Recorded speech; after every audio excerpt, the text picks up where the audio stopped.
People mocked the cleaner sweeping the park as a millionaire passed by with his mute daughter. But when the woman suddenly knelt and spoke to the girl, her reaction made the billionaire go pale. The laughter vanished instantly, and the entire park was left speechless. Subscribe to the channel, leave your like, and comment where in the world you're watching from, because now I'm going to tell you everything. Daddy. Lucas Ford stopped walking. His breath caught in his chest. He turned, his heart pounding. His eyes searched his daughter's face. Lily was looking up at him. Her small mouth was closed. She had not spoken. She never spoke. The word had only happened in his head, a desperate, familiar echo. She was just waiting for him to notice she had stopped. A red leaf had stuck to the bottom of her shiny black shoe. She lifted her foot slightly, a silent question. He bent down, his expensive suit pants tightening at the knee. He plucked the leaf away. "All clear," he said, his voice soft. She nodded, a tiny movement. They continued their walk. This was their afternoon, every day, 3:30, a walk in Central Park. Lucas would leave his big, quiet office. His driver would take him to their big, quiet apartment on Fifth Avenue. He would change from one suit into another. He would take Lily's small hand. They would walk the same paths. Lily was 5 years old. She had never said a word. Mr. Ford was a man who could solve problems. He could call a meeting and fix a deal that was worth millions of dollars. He could hire the best doctors in the world. He had hired them. They had all looked at Lily. They had run tests. They had used big machines. "There is nothing wrong," the last doctor had said. "Her hearing is perfect. Her brain is perfect. She simply does not speak." That was a problem Lucas could not solve. He could not buy a solution. He could not hire someone to fix it. The silence lived with them. It sat between them at the long dining table. It filled the back of the car. It waited in her bedroom at night after he finished reading a story. He missed his wife. Elena had been laughter and music. She had known how to fill up spaces. When she died, the silence she left behind was huge. Then, as Lily grew, a new silence grew too. This one felt different. It felt like a wall. Lily tugged his hand. She pointed. A gray squirrel was digging near a tree. Her eyes were wide. She saw everything. He knew she was smart. He saw her watching the world, taking it all in. She had thoughts. She had feelings. They were all trapped inside. "A squirrel," he said. "He is looking for his dinner." Lily looked from the squirrel to her father's mouth. She watched his lips form the words. She understood. She always understood. But she did not answer. They walked past other people. A woman jogged by. Two men talked loudly about a football game. A group of children laughed and shouted, chasing each other. The sounds of the park wrapped around them, but they walked in their own quiet bubble. Lily's hand was warm in his. She wore her favorite dress, a bright red one with a velvet collar. She loved to rub the velvet between her fingers. He had bought her 10 dresses just like it.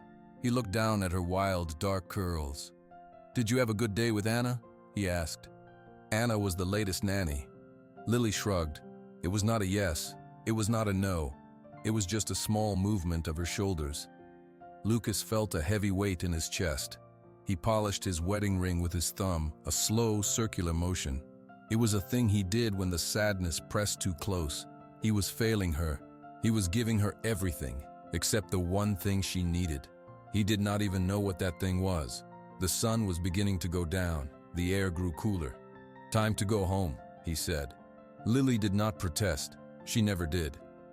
She turned with him, her red dress swishing. They walked back toward the grand apartment buildings. The silent walk was over. The silent evening was about to begin. He would try to talk to her over dinner. She would answer with nods and shakes of her head. He would feel the wall between them, strong and clear. He held her hand a little tighter. He did not know it, but their world of silence had only one more day to last. Tomorrow, the walk would be different. Tomorrow, a woman in big yellow gloves would kneel on the dusty path, and everything would change. The next afternoon, the quiet walk began again. Lucas held Lily's hand. They followed the same path. The sun was warm. Lily wore the red dress with the velvet collar. Lucas saw her fingers rubbing the soft fabric as they walked. Up ahead, a woman was working. She wore a blue uniform. She had big yellow gloves on her hands. She was picking up leaves and trash near a bench. Lucas steered Lily slightly to the side to give the worker space. It was the polite thing to do. As they passed, the woman looked up.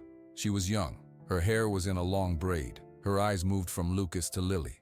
Then she stopped moving completely. She took off her yellow gloves. She let them fall to the ground. She took a few steps toward them, and then she knelt.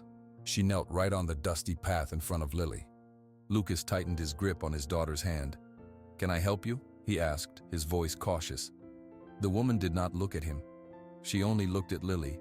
Her eyes were kind and very serious. She smiled a small smile. Then she raised her own hands. She moved them. Her fingers formed a shape, then another. Her hands danced in the space between them. It was not random. It was slow and clear and full of meaning. Lily's whole body froze. Her fingers stopped rubbing the velvet. Her eyes got very, very wide. She stared at the woman's moving hands. She leaned forward. The woman made a sign again, a question. Slowly, as if in a dream, Lily let go of her father's hand. She raised her own small hands. Her fingers, so often still, began to move. They copied the woman's sign. Then she made a new sign. Her hands were clumsy but determined. She formed 4 clear letters, L-I-L-Y. She signed her name. Lucas felt the world drop out from under his feet. He heard a rushing sound in his ears. He could not move. He could not breathe. The woman's face lit up with a beautiful, warm smile. She nodded. She signed back to Lily, her own hands moving with a gentle grace. Lily let out a sound. It was not a word. It was a gasp of pure air, a sound of shock and joy. Her eyes filled with tears, but she was smiling. A huge, real smile he had never seen before. Her hands kept moving, talking to the woman on the path. Lucas stared. He understood. It was like a lightning strike in his brain. His daughter was not broken. She was not mute. She had been surrounded by people talking, but she had been alone. No one had ever spoken her language, until this stranger knelt on the ground and showed her that she could talk with her hands. The woman finally looked up at Lucas. She saw his pale face. She saw his shock. She stood up slowly, brushing the dust from her knees. "I am sorry," she said. Her voice was soft. "I did not mean to surprise you. I saw her watching my hands. I had to say hello." "What did you do?" Lucas asked. His own voice sounded far away. "I signed to her. I used American Sign Language. I asked her, 'What is your name?'" Lily tugged on her father's pant leg. He looked down. She was smiling up at him, her cheeks wet. Her hands moved. She repeated the signs. She signed her name again, L-I-L-Y. She was showing him. She was talking to him. A feeling cracked open inside Lucas. It was pain and hope and terrible, awful guilt. All this time, all this silent time. He looked at the woman. "You can teach her." It was not a question. "Yes," the woman said. "What is your name?" Maria Flores." "Maria," Lucas said. The word felt important. "My name is Lucas Ford. This is Lily." He took a deep breath. The man who solved problems saw a solution. "I want to hire you. I want you to teach Lily every day. I will pay you whatever you want." Maria looked at Lily. Lily was staring at Maria, her hands held out, waiting for more words. Maria's kind eyes were shiny. "I do not want to just teach her signs," Maria said quietly. "She needs someone to talk with, all day long." "Then be that person," Lucas said, his words tumbling out. "Be her teacher. Be her nanny, please." Maria knelt again, so she was at Lily's level. She signed a few words. Lily nodded eagerly, her curls bouncing. She signed back, a slow, careful motion. "She says yes," Maria translated, looking up at Lucas. "She says she wants to learn." Lucas nodded. He could not speak. He watched his daughter's face, alive and glowing, and he knew the quiet walks were over forever. A door had just been opened, and a world of sound was pouring out through her dancing fingers. Maria arrived at the apartment the very next morning at 9 o'clock. She wore simple jeans and a sweater, her hair in its long braid. She carried a small bag with books and flashcards. Lucas let her in. "Thank you for coming," he said. His voice was formal, but his eyes were anxious. "Hello, Mr. Ford," Maria said. She looked past him into the huge, quiet living room. Lily stood near the sofa, watching. Her eyes were huge with hope. "Please, Call me Lucas. He led Maria inside. Lily has her breakfast. Her nanny Anna has the day off. I was not sure what you would need. Just us, Maria said. She walked over to Lily and knelt down, just like she had in the park. She did not speak out loud. She signed, "Good morning, Lily." Lily's hands flew up. She tried to copy the sign. It was not perfect, but the intent was clear. "Good morning," she signed back. Lucas watched, a strange feeling in his throat. He had never seen her respond to a greeting before. Maria smiled. She pointed to Lucas. She made a sign with her hand, a simple movement. "Father," she said aloud for Lucas's benefit. Lily looked at her father. She made the sign. "Father." Lucas felt his breath catch. He nodded, unable to speak. Maria pointed to the window. She made a different sign. "Son." Lily copied it. Then Maria pointed to her own red shirt, then to Lily's dress. She made another sign. "Red." For 2 hours, Lucas watched from a chair in the corner. It was not like a lesson in school. It was like play. Maria would walk around the room, touching things, a table, a flower, a book. She would sign the word. Lily would follow her, signing eagerly. Sometimes Maria would take Lily's hand and gently shape her fingers into the right form. The silence of the apartment was gone. It was filled with the soft sound of Maria's voice saying the words and the quiet rustle of moving hands. At one point, Lily tugged Maria's sleeve. She pointed to her mouth, then her stomach. She made a frustrated face. "You are hungry?" Maria guessed. Lily nodded hard. "What do you want?" Maria signed as she spoke. Lily thought. She pointed to the kitchen. She made a drinking motion. "Water?" Maria signed. Lily shook her head. She tried to mime something else. She looked at Maria, her face serious with effort. "Milk?" Maria asked. Lily's whole face lit up. She nodded yes. She had told someone what she wanted. Maria showed her the sign for milk. Lily signed it 3 times fast. Lucas stood up. "I will get it," he said, his voice thick. He went to the kitchen. He poured a glass of milk with a hand that was not quite steady. He brought it to his daughter. She took it and drank, her eyes on Maria the whole time. "Thank you," Maria signed to Lucas, showing Lily the sign. Lily put her glass down. She looked at her father. She raised her small hand and made the new sign. "Thank you." Lucas had to turn away. He looked out the window at the city. He felt a pain so sharp it was almost good. All this time she had been in there. She had been thinking thank you and milk and father, and he never knew. The days began to follow a new pattern. Maria came every morning. The big rooms were no longer quiet. They were full of moving hands. Lily learned signs for dog and cat and book. She learned happy and sad. She learned more and all done. 1 week after Maria started, Lucas came home from work early. He heard a sound from the living room. It was a sound he had almost forgotten. It was the sound of his daughter laughing. He stopped in the doorway. Maria was sitting on the floor. Lily was in her lap. They were looking at a picture book. Maria was signing the story. Lily was watching, her hands resting on Maria's arms. Then Lily would point to something in the book and sign. Her hands were faster now, more sure. Lily saw him. Her face broke into a smile. She wiggled out of Maria's lap and ran to him. She did not just hug his leg. She looked up at him and her hands moved. "Father," she signed. Then she made a new sign. She crossed her arms over her chest, her hands in fists. She made the sign again, looking right into his eyes. Maria spoke softly from the floor. "She is saying, 'I love you, Lucas.'" Lucas bent down and gathered his daughter into his arms. He held her tight. He could not say anything. He just held her. Over Lily's shoulder, he saw Maria watching them. She was smiling, but her eyes were also wet. For the first time in 5 years, the wall was gone. His little girl was talking to him. The house was not quiet anymore. It was full of a new language, and it was the most beautiful sound he had never heard. Lucas began to come home earlier. The big office on Park Avenue felt less important. He wanted to be in the big apartment that was now full of life. One Friday afternoon, he found Maria and Lily in the kitchen. Flour was on the counter. Lily stood on a stool, her hands covered in white paste. Maria was helping her roll out dough. "What is happening here?" Lucas asked, taking off his suit jacket. "Cookies," Lily signed, her face serious. She held up her messy hands. She wanted to make chocolate chip cookies, Maria said, laughing. A smudge of flour was on her cheek. It is a little messy. I see that, Lucas said. He did not go to change his clothes. He rolled up the sleeves of his expensive white shirt.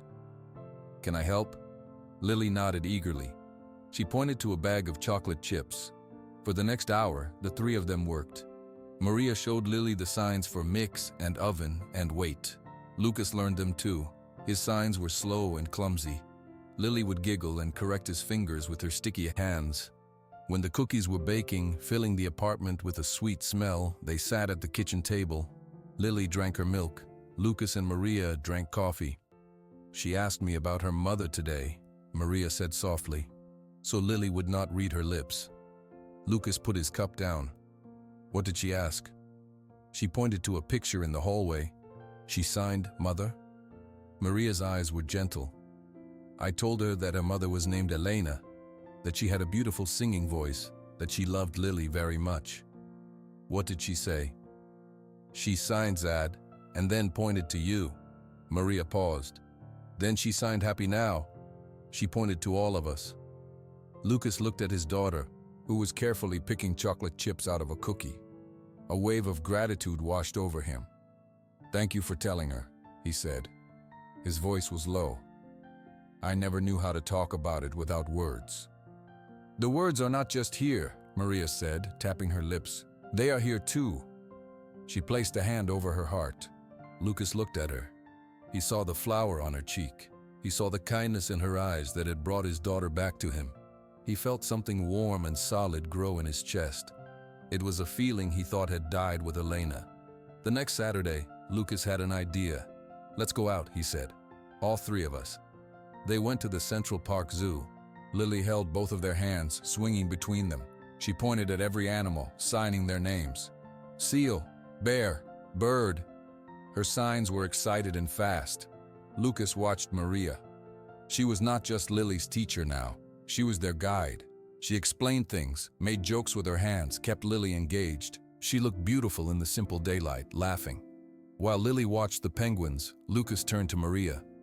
This is the happiest I have seen her, ever. She just needed her voice, Maria said.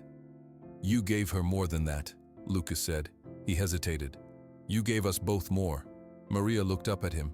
She did not look away. A quiet understanding passed between them. It was not in signs or spoken words. It was just a look. That evening, after Lily was asleep, Lucas found Maria in the living room. She was folding a small pile of Lily's clothes. You do not have to do that, he said, standing in the doorway. I do not mind, she said. She held up a tiny red sock. It is nice to take care of things. Lucas walked into the room. Stay for a while. Have a drink with me. Maria nodded. She sat on the sofa. Lucas poured 2 glasses of wine.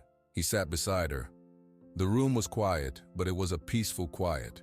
Lily loves you, Lucas said. I love her too, Maria said quickly. She took a sip of her wine. She is an amazing child. She is. Lucas took a deep breath. Maria, what you have done for us, I do not think I can ever repay you. It is not about payment, Lucas. I know. He looked at his hands. Then he looked at her.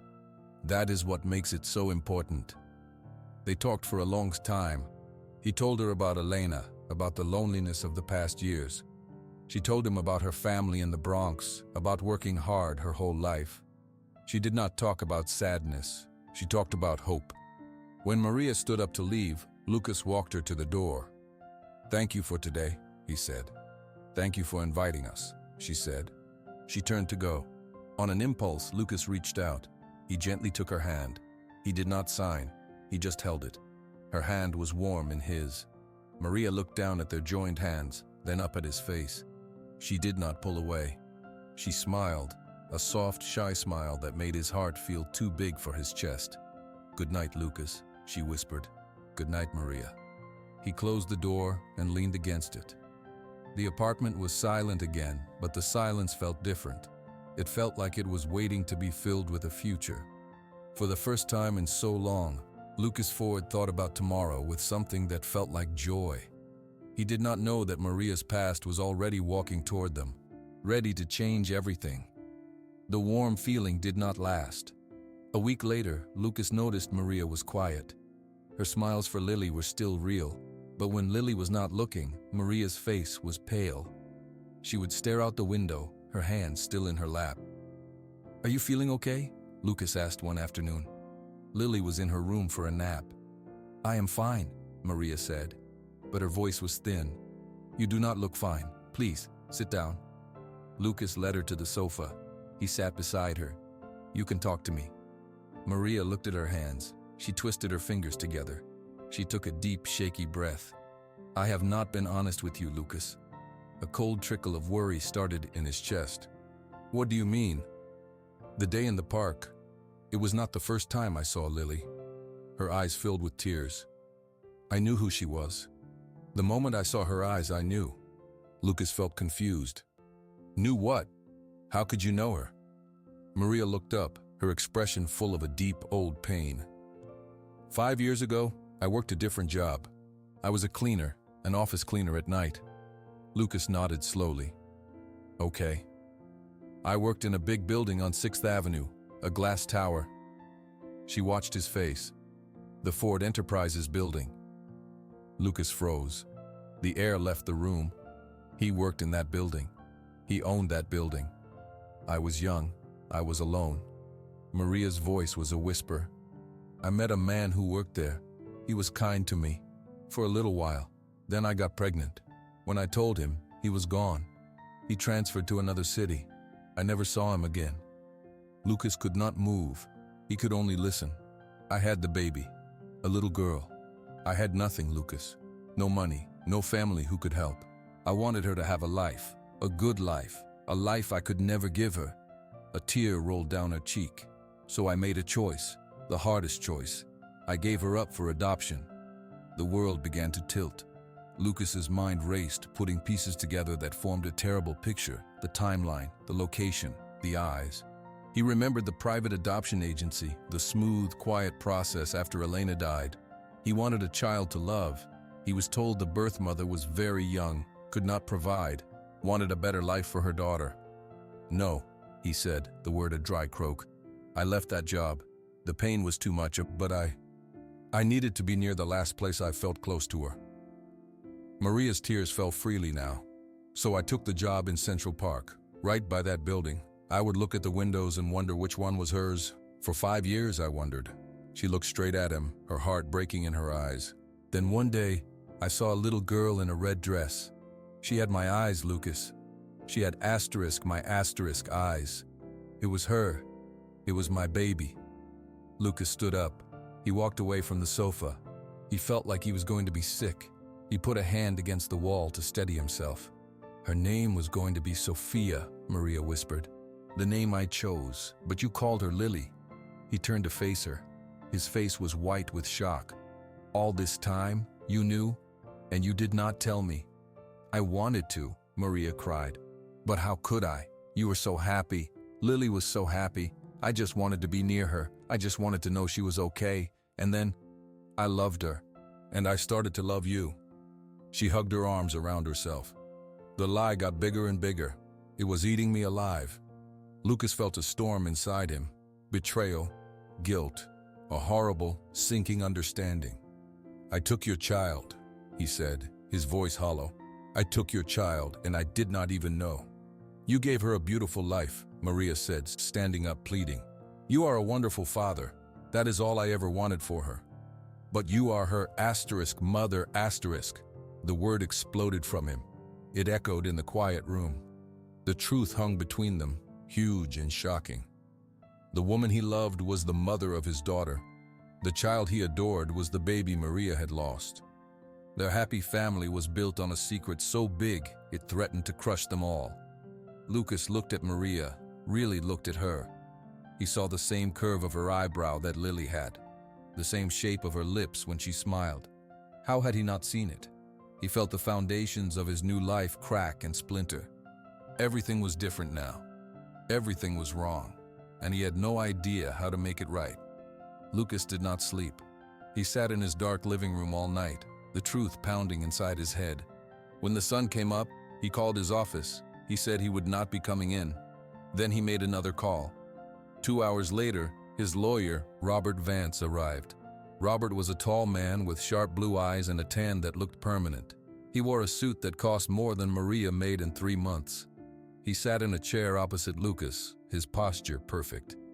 "This is a social visit? At 9 in the morning?" Robert asked. He popped a breath mint into his mouth. "I have a problem," Lucas said. His voice was rough from no sleep. "Problems are my specialty. Tell me." Lucas told him. He told him about Maria, about the park, about the signing. He told him about the love that had grown in his home. Then, his hands shaking, he told him the secret Maria had shared. He said the words out loud for the first time. "Maria is Lily's birth mother." Robert Vance did not move. His expression did not change. He just listened. When Lucas finished, Robert leaned forward. "Does anyone else know this?" "No, just us." "Good. That is very good." Robert stood up and walked to the window, looking out at the city. "Now you will listen to me, Lucas. You will not react with emotion. You will think." "I am thinking," Lucas said, but he felt numb. "You are grieving. You are guilty. That is not thinking." Robert turned around. His face was cold. "This woman, Maria Flores, she finds the child she gave up, the child who was adopted by one of the richest men in the city. What does she do? She does not reveal herself. She gets a job in your home. She earns your trust. She earns the child's love." "It was not like that," Lucas insisted. "A family court judge will see it exactly like that," Robert said, his voice like steel. "She is a cleaner, Lucas. She gave up a child because she could not afford one. Now she is in the home of that child with a man who has billions of dollars. What will people think she wants? She does not want money." "Everyone wants money," Robert said flatly. "But let us say she does not. Let us say she wants the child. She is the biological mother. She could go to court. She could say she was coerced. She could say she never truly consented to the adoption. She could try to take Lily away from you." The thought was a physical blow. Lucas felt the blood drain from his face. "She would not do that. You have known her for a few months. You do not know what she will do." Robert walked back and sat down. "Right now, you have control. She has told you a secret. We use that. Use it. How? We go to court first. We file a preemptive order. We say she is an unstable presence. We say she hid her identity to get close to Lily. We ask the judge to make sure she cannot see the child. We protect you." Lucas stared at him. "You want to keep her away from Lily?" "I want to protect your family, Lucas. The family you legally built. This woman is a threat to that." Robert's eyes were unblinking. "Think of Lily. What is best for her? Stability, security, the life you have given her. Not a messy custody fight with a woman from a troubled past." Lucas thought of Lily's hands at talking. He thought of her laughter. He thought of Maria's kind eyes. "Maria is the reason Lily can talk." "Maria is the reason you are in this situation," Robert corrected. "I will handle everything. You will not speak to her about this again. Do you understand? Any communication goes through me now." "Robert, I have feelings for her." Robert Vance sighed, as if Lucas were a child who did not understand a simple rule. "Sentiment is what gets people like you destroyed, Lucas. Your father knew that. You need to remember it. I will file the papers today." He stood up, straightened his suit jacket, and left. Lucas sat alone in the quiet. The quiet felt like it used to, before Maria. It felt heavy and sad. He had just hired his lawyer to fight the woman who taught his daughter to speak. He had started a war to protect a peace that no longer existed. He put his head in his hands, wondering if he had already made the worst mistake of his life. Robert Vance moved fast. The papers arrived at Lucas's apartment by messenger that same afternoon. Lucas held the thick envelope. It felt heavy. He did not open it. His phone rang. It was Robert. "The petition is filed," Robert said. His voice was all business. "A judge has granted a temporary order. Effective immediately, Maria Flores is not to have any contact with Lily Ford. She cannot come to the apartment. She cannot call. She cannot approach her in the park." Lucas's stomach twisted. "Already?" I did not even speak to her. Speaking to her is the worst thing you could do. A process server is delivering her copy right now. She will know the rules. What do I tell Lily? Lucas asked, his voice weak. Tell her the nanny is gone. It is simple. She is 5 years old. Robert paused. I have a meeting with the judge in 3 days. We will present our case. Do not worry. The situation is under control. Robert hung up. Lucas put the phone down. He walked to Lily's room. She was coloring at her small table, humming. She looked up and smiled. Her hands moved. Where is Maria? She signed. Lucas's heart cracked. He knelt beside her. He did not know the signs for this. He spoke slowly. Maria cannot come today, Lily. Lily's smile faded. Why? She signed. It is complicated. He touched her hair. It is just you and me tonight, okay? Her lower lip trembled. She signed a single word. Sad. Down in a small walk-up apartment in the Bronx, Maria opened her door to a stranger. The man held out an envelope. Maria Flores, this is for you. You have been served. He placed it in her hand and left. Maria closed the door. She leaned against it. Her fingers shook as she pulled out the papers. The words were big and legal, but the meaning was clear. Petition for restraining order. Minor child Lily Ford. Alleged unstable and deceptive conduct. She sank to the floor. The papers fell from her hands. She had told the truth to come clean, to end the lie. Instead, the lie had become a weapon against her. He was keeping her away from her daughter. She cried until she had no tears left. The next day at 3:30, Lucas took Lily for their walk. The park felt different. Lily dragged her feet. She kept looking around, her eyes searching every path, every bench. Maria, she signed over and over. No, sweetheart, not today. They passed the bench where Maria used to clean. Lily stopped. She pointed. Her face was confused and hurt. Lucas picked her up. She buried her face in his shoulder. She did not sign again. That evening, Lucas's phone rang. An unknown number. He answered. Lucas, it is Maria. Her voice was raw from crying. Maria, I cannot talk to you. My lawyer said, your lawyer had papers delivered to me. I cannot see her at all. How could you do this? I am trying to protect Lily, Lucas said, but the words sounded hollow. From her own mother? From the person who loves her? Maria's breath hitched.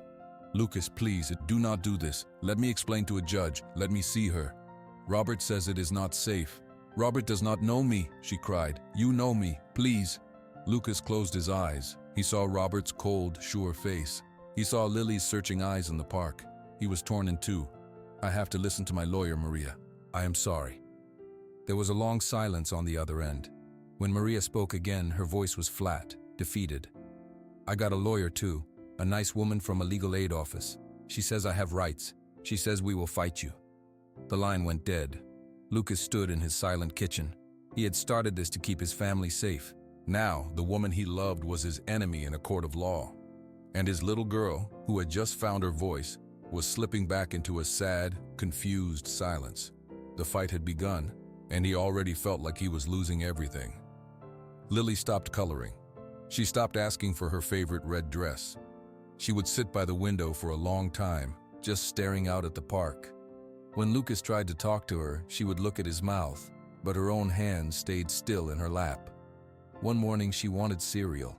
Instead of signing, she just pointed at the cupboard. Her face was tight and frustrated. Use your words, Lily, Lucas said gently. Use your hands. I know you can. Lily shook her head. She pointed again, harder. A small, angry sound came from her throat. This was the new silence. It was worse than before. Before, there had been hope. Now, there was only a door that had been opened and then slammed shut. Lucas brought the cereal box down. He felt a failure so deep it was like falling. Later, he saw a newspaper someone had left in his building's lobby. It was a tabloid. On the lower corner of the front page was a small headline, Ford heiress's nanny in secret mom shock. His blood ran cold. He grabbed the paper.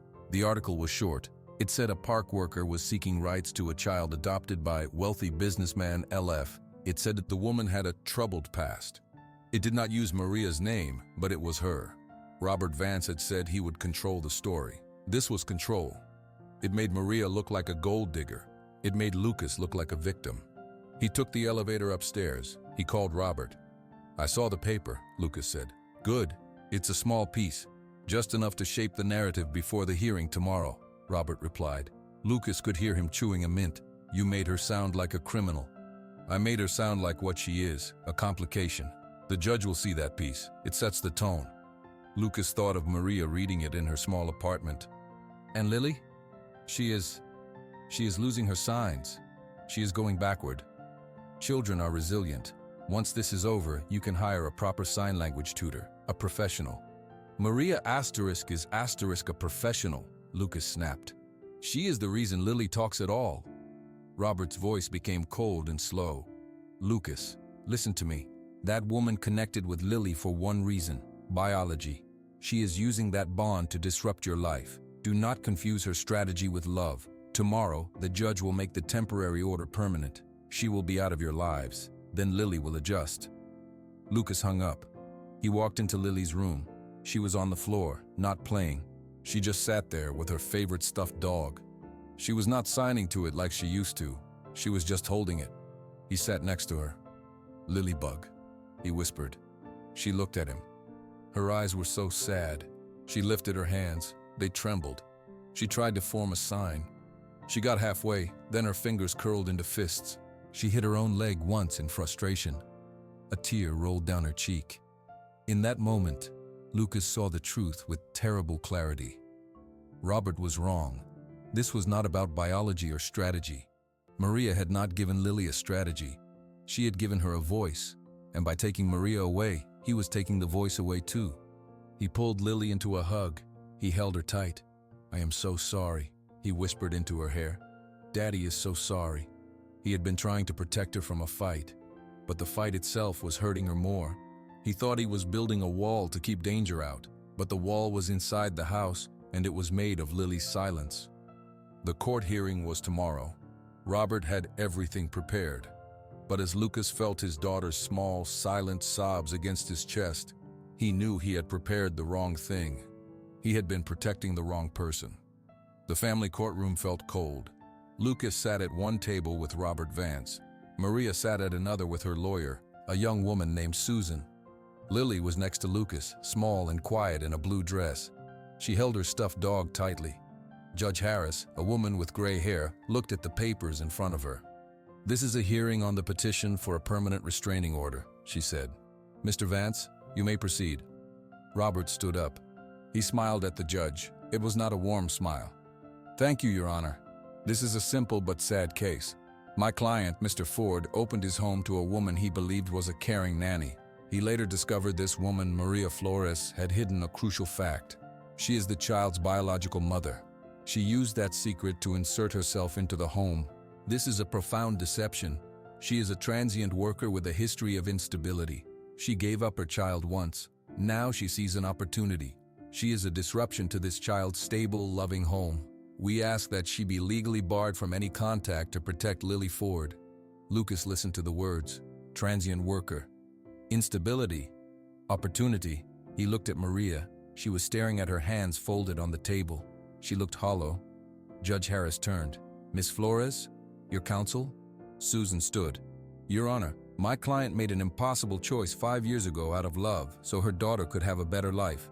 She took a job in Central Park to feel near the daughter she lost. When she saw Lily, she did not plan anything. She saw a child who needed help.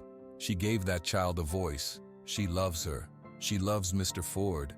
The only deception was her fear of losing the family she had found. She is not a disruption. She is the missing piece." Robert gave a short laugh. "A touching story. But stories don't change facts. Her past actions prove she is not fit." The judge looked thoughtful. She looked at Lily. "And the child? Has she expressed a wish?" Lucas felt Robert tense next to him. "Your Honor, the child is 5, Robert said quickly. "I would still like to observe," the judge said. She looked at Lily. "Hello, Lily. Can you tell me who you like to spend time with?" Lily looked at the judge. She looked at her father. Her eyes were wide and scared. She shook her head and hid her face against Lucas's arm. "Her regression speaks volumes, Your Honor," Robert said softly. This process has been traumatic, caused by the petitioner's actions. Something in Lucas snapped. "No," he whispered. Robert ignored him. "We request the order be made permanent for the child's well-being." The judge nodded slowly. She picked up her pen. "Based on the evidence of the relationship's covert nature and the potential for further emotional disruption, I am inclined to—" "Mommy!"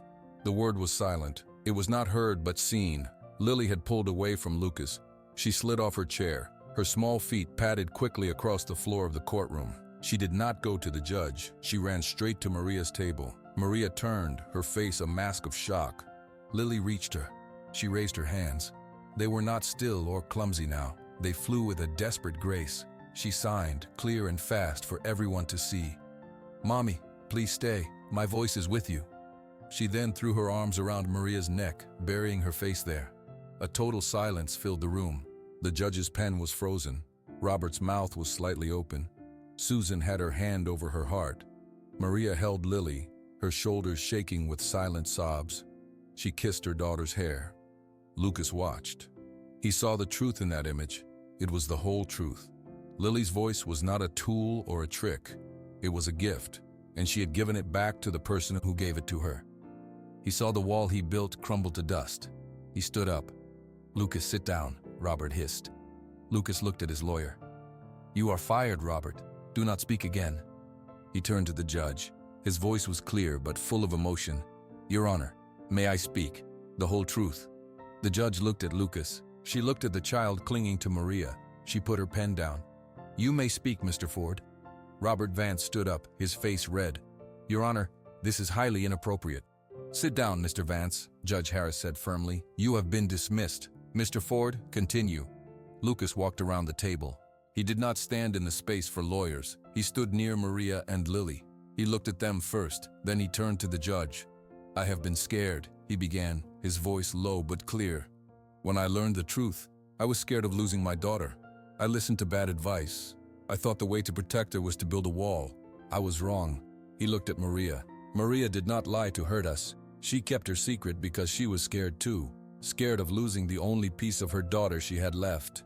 When she saw Lily, she did not see a chance for money. She saw a little girl who was alone, a little girl like she once was, and she helped her."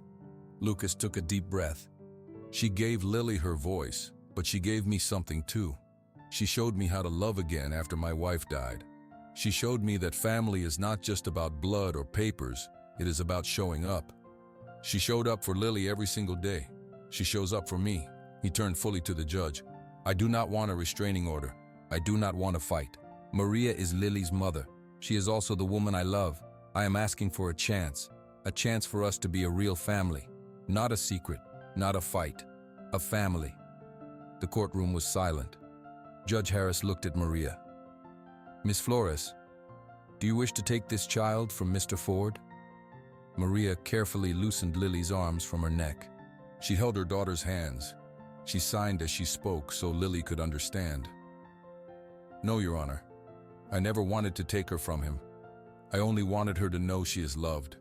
By both of us. I love Lucas. I want us to be a family too, if he will still have me." Lily looked from her mother to her father. Her hands moved. "Family, all together." Judge Harris watched the three of them. She looked at the legal papers in front of her. Then she slowly closed the folder. "This court is not in the business of building families," she said. "But it should not be in the business of tearing them apart when they find each other against all odds. The petition for a restraining order is denied, dismissed with prejudice." She looked at Lucas and Maria. "I am going to order a period of formal supervision by a social worker to help with this new arrangement, to support Lily. You have a complex path ahead, but it is clear to me that this child's well-being is rooted in her connection to both of you. Do not make me regret this." "We will not, Your Honor," Lucas and Maria said at the same time. Robert Vance gathered his briefcase without a word and walked out. The judge stood. "Court is adjourned." The room began to empty. Lucas, Maria, and Lily were left standing together. For a moment no one moved. The fight was over. The future was uncertain, but it was theirs. Lucas reached out. He took Maria's hand. Then he put his other hand on Lily's head. Lily reached up and took Maria's other hand, linking them all together. They walked out of the courtroom. The hallway was bright. They did not speak. They just walked, holding hands. On the steps outside the courthouse, the city noise surrounded them. Lily stopped. She let go of their hands. She looked up at both of them, her face serious. Then she raised her hands, her fingers dancing in the sunlight. "Go home," she signed. Maria nodded, tears in her eyes. "Yes, my love. We go home." Lucas smiled. A real, full smile that reached his eyes for the first time in years. All three of us.